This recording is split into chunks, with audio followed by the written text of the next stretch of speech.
We're going through a quarter life crisis. Welcome back to Frontal Lobe Files. Welcome. If you're a new listener, thank you. If you're a reoccurring listener, also thank you. Like we just said, we're going through a quarter life crisis, and that's what we're gonna explore today. Yeah, I think the deeper dive in today's episode is regarding our cups, and just like how do we fill our cups? Are our cups full, and are we doing what we want to do, or how is there else? more we could do, especially as first generation people in the US? We are always learning via firsthand experiences, exploring our options constantly. And, I think we're at that point now. We're in our senior year of post-grad. Damn. So we're in our senior year of post-grad. So yeah, we've had 4 or 5 years now of working in corporate or nonprofits. Yeah.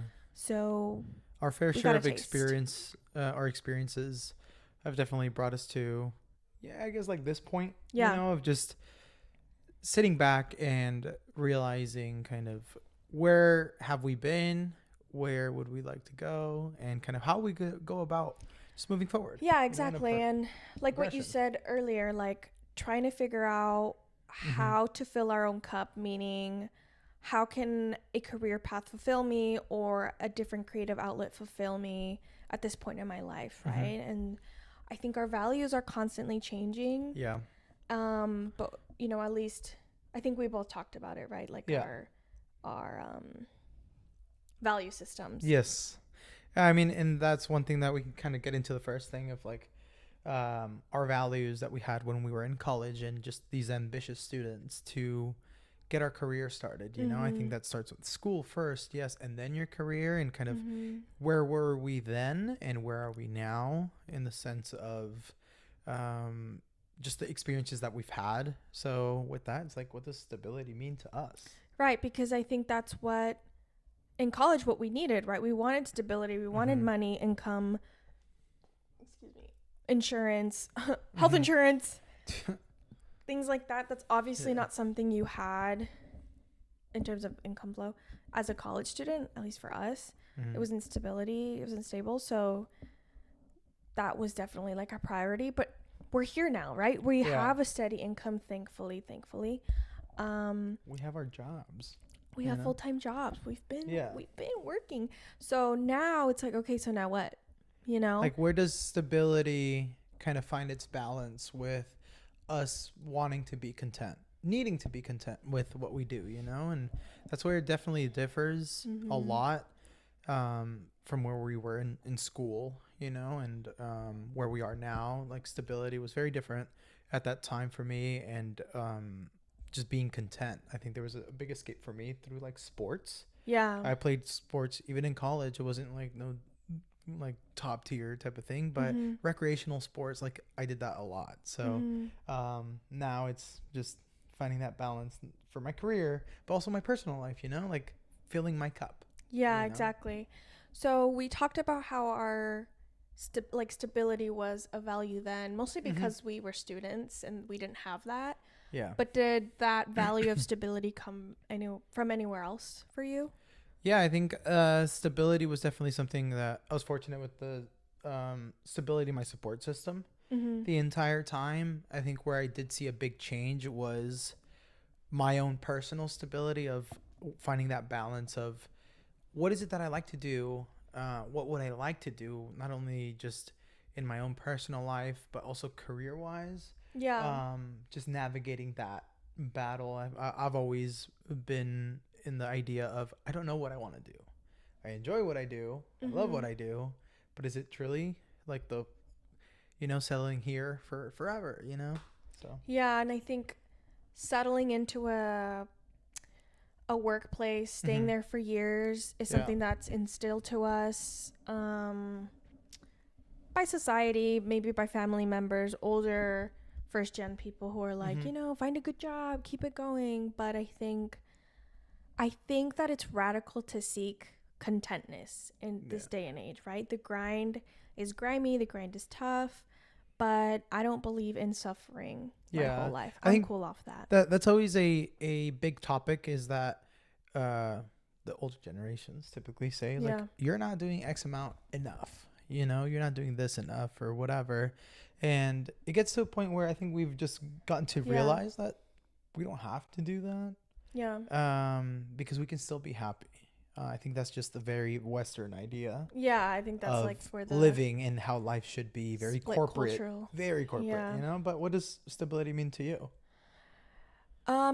Stability meant like a steady income, just having my basic needs met. Yeah. And that would have, back then it's like, okay, if I have that, I'm good. But you know, I think I'll just go ahead and talk about my experiences if you're okay with that. So straight out of college, I was able to land a job at a nonprofit in our community.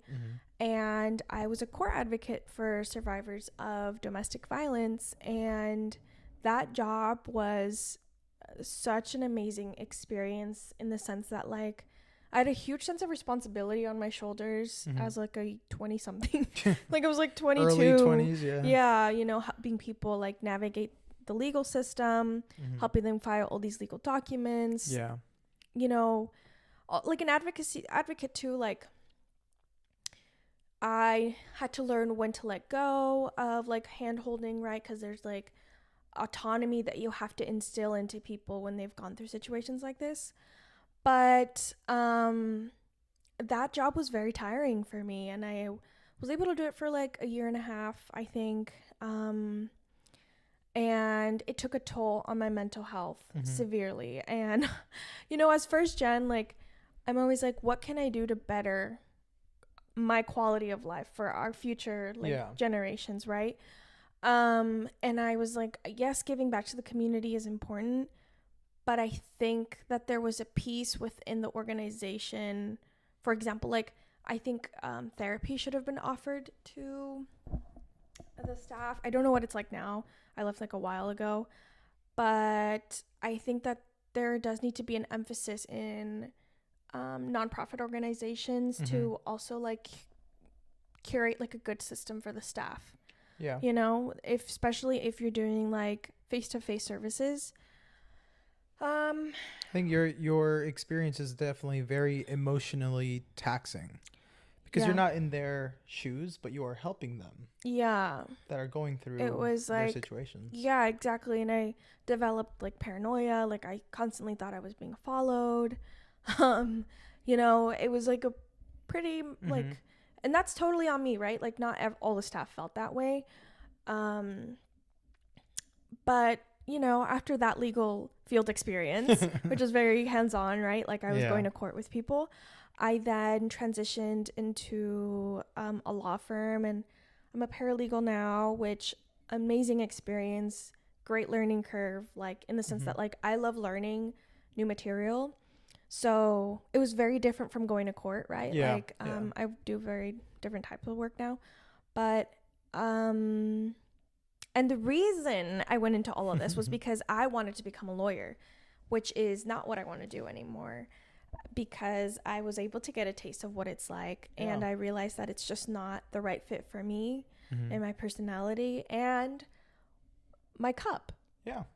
My cup isn't filled doing this stuff, you know? Yeah. I just don't think I have the right personality for it or the grit. And I think sometimes with again, what we talked about before we even like started this right now was that some things that used to fill your cup no longer fill it. Yeah. They drain it. Yeah. You know, and that's okay. Yeah.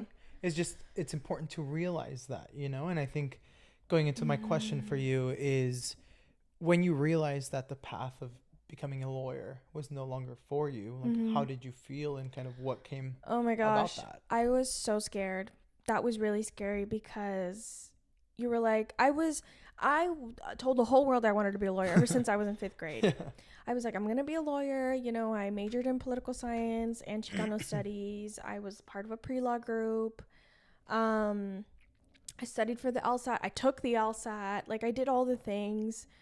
But because I've had the hands-on experience, right? Like it's so much different hearing things versus seeing things. Yeah. But I was really scared because I committed all this time, my studies, money into this idea of who I was going to be.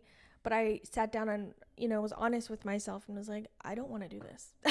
This is not for me. Yeah. So, I was really scared off the bat and scared and relieved that I was honest with myself. Those were like my initial feelings. Yeah. And what is it now that I guess, what are you doing now to combat that?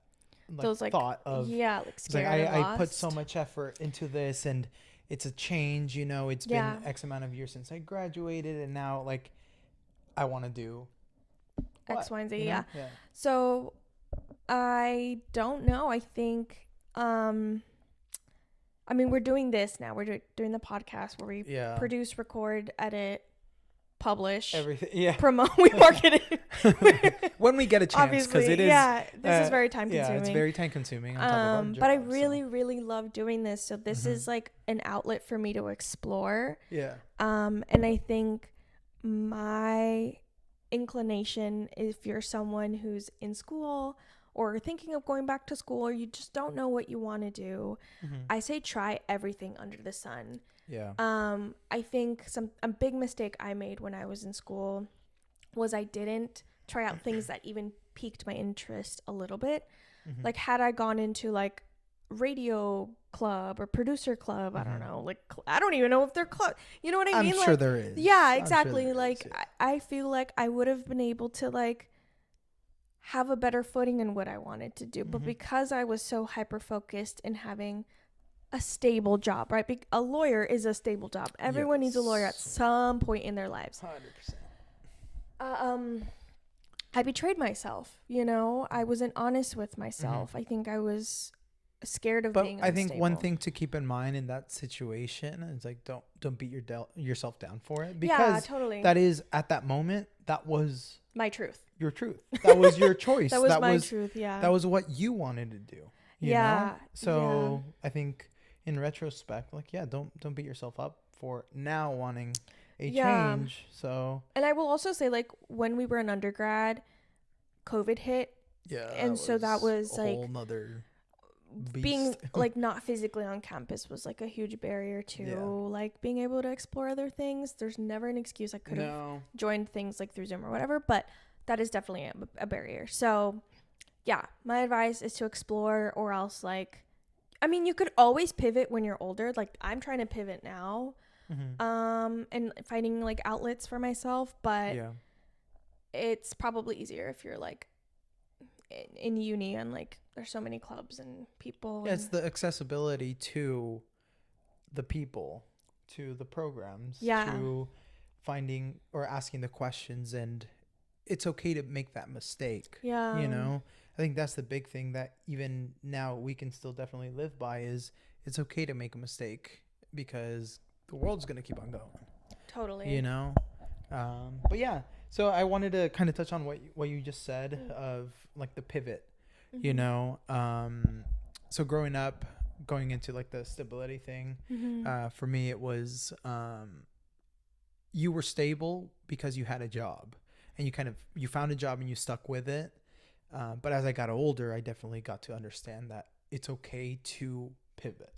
Yeah. It's okay to not have to stay in the same job. That I don't know why that was my mentality, is just you find a good job and you stay there and you're loyal there, Not saying that's a great thing or a bad thing, but it's, take it how you want, you know? Yeah. But I definitely find it important to know and realize now as I'm older, it's like, it's okay to move on from something that you've experienced that might not be filling your cup anymore.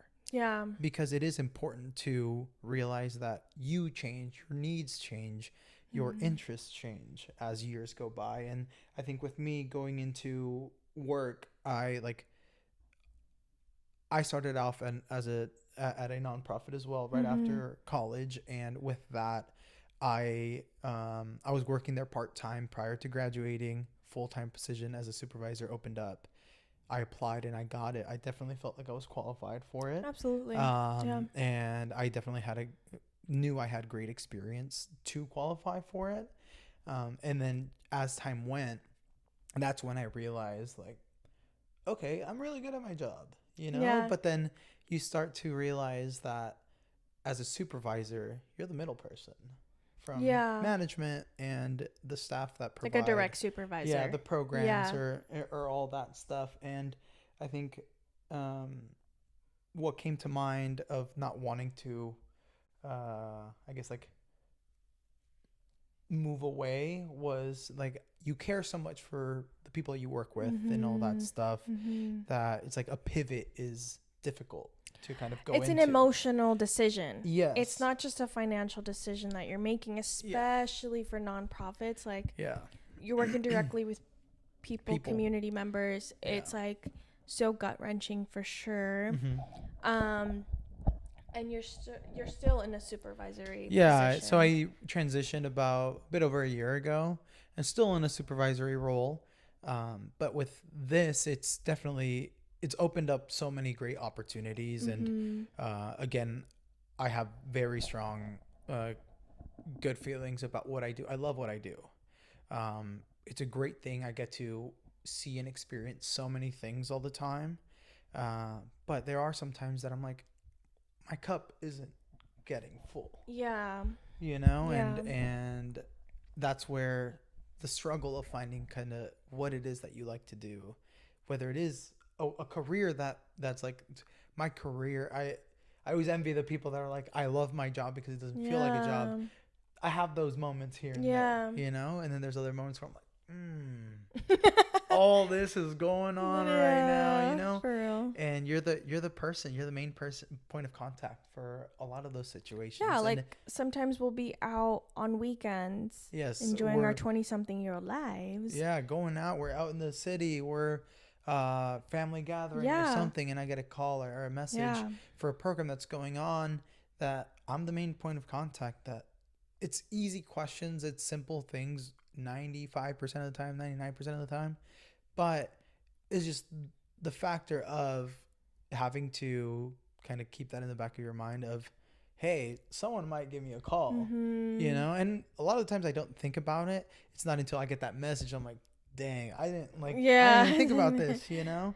But I think that's where I wrote down on my notes about like just realizing that for you, it was like realizing like, when was it that like lawyer wasn't for you, you know, or when it was that you wanted to change? For me, it's always been like, I've been interested in my career, especially once we graduated from like basically post-grad. I've loved what I've done. And it's just been always a question that I've had of what is it that I want to do when I get older? And now I'm like, I'm older now, you know, and I'm still going to get older. Yeah. Please, you know? Yeah. But, yeah, it's a struggle to find kind of what it is that you want to do. Yeah, I guess as a moment of reflection, like, how do you feel about your position now versus when you first started, or when you first started versus now? Yeah, I mean, definitely when I first started, as excited as a recently graduated student can be. We were so hyped. Role, you know, and again, it was promotion from within, you know, so that helped me. I already knew the back end of a lot of things, but there were still a lot of things that were kind of new to learn and to do. And I think getting into that management part of, hey, you're holding your own values, but then at the end of the day, it's like you're still representing the organization you're working for. So the things that get put on you because it's your job, you know, might conflict with what you might believe in. Or it's like, I personally don't think that doing or saying this or going this approach is the best approach, but it's like, it's what I'm being told to do, you know, and relaying that message out to others, and then being the one that receives the direct feedback, you know, and you're the face of that part of the organization and stuff. That's where it can draw some difficulty and and it drains your cup a little bit. Yes, it definitely drains your cup a little bit. A little cup draining. But what are you doing now to fill your cup? I think similar to, or do you have any practices? This of like the podcast, I think Emily definitely has a bunch of great ideas for this podcast. Like the concepts and the conversations that we have just prepping and planning some of these situations and all. Big shouts out to you, you know. Thank you. But I think kind of what goes off a little bit, but it's just the sports aspect is what I used to do a lot in college. Like I'd go to school and I'd go to work and I'd also play sports. But now it's like what I'm doing is trying to find that balance of what is it that I can do, you know? And I've always been a very active person. Like, yes, I like play video games here and there, but I think it gets to a point where I'm like, it's a change bigger than what I feel I anticipate or that I can think of at the moment, you know? Yeah, exactly. Like, especially with a 9 to 5, it can get pretty difficult to apply to do things that fill your cup within the working hours. I think we both have pretty like demanding jobs in the sense of like we have to be on site. Yeah. At least for me, for sure, especially if like there's always paperwork, there's always things to do. But I think something we didn't realize post grad is, which I think maybe a lot of people do, I just don't know why we didn't think about it. Maybe it's because it was still COVID time.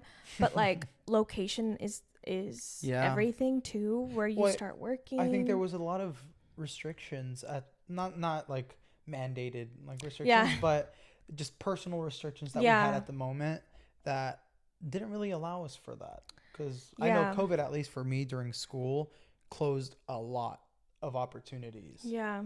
Because of just the shutdowns and stuff. But but I think sometimes you either have to work to start programs in your community to fill your cup, or moving to a place that has the tools to fill your cup. Is something to consider also if you're still in school and like thinking about like, okay, what the heck do I do now? It's okay not to know. Yeah. It's okay not to know, because we've met people who are a lot older and pivot in their career paths, or who are doing things on the side. Like I went to go visit my friend Isabella. Sorry, name dropped her last name. I'm gonna bleep that probably. Okay, well, Isa, I visited her this summer and I met some of her like amazing creative friends, and the hustle is so real out in New York City. Like, but it's just like the love of the game, and you know, these people work a corporate job, and then after work they like work on their short film or their docuseries or on their stand-up, their art, their medium of art. So it's really inspiring to see, and I think we go back to the location piece of how important it is also. But also like you could be working with people who are like very serious and like really good at their job, but like outside of it they also have other aspirations too. So they're very different. Like I feel like I've run into people that they're like, yeah, I sing on the, I'm like, yeah, I know, it's very inspiring. Yeah, so like, you know, it's giving like you can eat the world up, you know. You just have to like also get over yourself. Like I think for me, podcasting, I love this, I love consuming, I love making, but the making and producing part is really scary, because like, you know, people will say stuff, or like, you know, people might say things like on the comments, or we haven't yet, but like like, you know, but that's or always a you'll get a lot of no's. Yeah. It's easier said, like when it happens it like does like, you know, like, oh shit, okay. But it's just something that I think with our frontal lobes developing, it becomes less of an issue. So I think definitely seeing just how much everything has changed, like even just recording this episode compared to the first time we recorded, you know, I have a lot of experience like public speaking or giving trainings and speaking in front of a lot of people. So I do have a little bit more sense of comfortability being in front of a camera, or hearing my voice play like on an audio, you know. But I can definitely understand if it's something new and all that stuff. Like, that's where it becomes very difficult, you know. So it like big props to you on that too. Thank you, and you too, because we've never done. Well, but you've never done anything like this. Yeah, you know? No, and again, we don't really know anyone else that does it either. Of that question of like kind of what is it that you're doing to like fill your cup. This is, I think, just having the conversations and then filming and going over it again, and then editor right here, you know, like, but you're bouncing ideas off of me, like, hey, what Yeah. does this look like? And we just go from there. Like, Yeah. we're a team at the end of the We're day. constantly co-producing. We're constantly asking people around us if they'd like to join, and a few people have said yes, so hopefully we'll have guests on Pretty soon. Yes, and I think this is the point, right? To have moments of reflection also. So if you have any ideas on how to fill or how you fill your cup, let us know. I think one thing that comes to mind right now with what you said is, and just our conversation, it still applies to us to this day, because I heard this when I was 19 from a former supervisor, and she's like, make sure you try everything you want to try out, because at the end of the day, you're still young enough to fuck up in your life and be okay. Yeah. You can still start over. You don't have any kids. You don't own a house. You don't have a mortgage. Like, those big, those are big things in life, you know? Yeah. And let's say, again, we won't know what this can be. Yeah. If we don't give it a try. Exactly. At the end of the day, that would just be an idea, and that'd be something like us selling ourselves short. Yeah. You know? But I'd rather have it. It's like, remember when we'd stay up and talk about topics and just the brainstorming that has gone into all of this, because it went from just getting a couple mics and the mixer and just everything that has journey. come, and our cute little setup, you know, that I'm sure we'll adapt to over time and also definitely very proud of where we are. Like, yes, our cups aren't full, but we're enjoying the water that's in it right now. Exactly, you know? And I think that's part of the resolution piece to this. It's like, well, we don't really have the answer, but we're working on it, and we're open to trying new things. And I will always encourage people around me who are like, I want to try this out. Should I do it? Like, what do you think? I'm like, yes, absolutely do it. Like 100%. And I will support you. Like, I love uplifting other people because it's hard to put yourself out there. So if you're trying out something new, keep going. I'm sure eventually we'll all see the fruits of our labor, but like, it does take time. That's what everyone says. Anyone that I'm like, please inspire me on TikTok, or like, please inspire me on YouTube, like, that's what they say. It's like consistency. Consistency is the biggest one. And like pouring love into what you do. So, and I think one last thing is, no matter how much you progress and you move forward, like that upward mobility, I think keep in mind kind of your past experiences and like what you did and how it like went to get to where you're at, you know? Like, don't disconnect yourself from the battles and the challenges. Like, remember kind of where you came from and what you did, the struggles and the sacrifices, but also the successes and the challenges that came along that way. Because you never want to become disconnected. And that's one thing that can be a topic for another day. You know, of the more you move up, the more of a disconnection there is between the main focus of what you want to offer, whether that's through as an organization or you as a person, you know? So always remember kind of your own values. Absolutely. You know, and they do change, they can change, but it's usually for the better. There's a core set of values for sure that will always exist in someone. But you're right. The farther you move up, maybe the corporate ladder, you know, more evil you get. They waver. You become evil. Just kidding.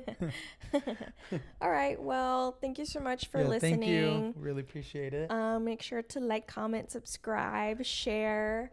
We're going to try to publish everything on YouTube, Apple Podcasts. We're on there already. Spotify, we don't know because couple Spotify's other acting weird. Yeah, a couple other spots maybe. But again, just how she said, just give us your comments, or if you had some moments like this that you're a first generation student and you really don't know kind of where you want to go, or you thought that, so I have it jotted down from when I graduate to the day I die. Yeah. Let me know. Let us know, because what's your plan? Yeah, like, what fills your cup? You know, at the end of the day, like, what is it that fills your cup, and what have you had to drain out of your cup to fill it back up? You know, and all that. I think it's just a great conversation that we can make out of this, and hopefully get to read something or just get told the feedback in person. So really appreciate anything that comes our way. So thank you all. Thank you. Have a good one.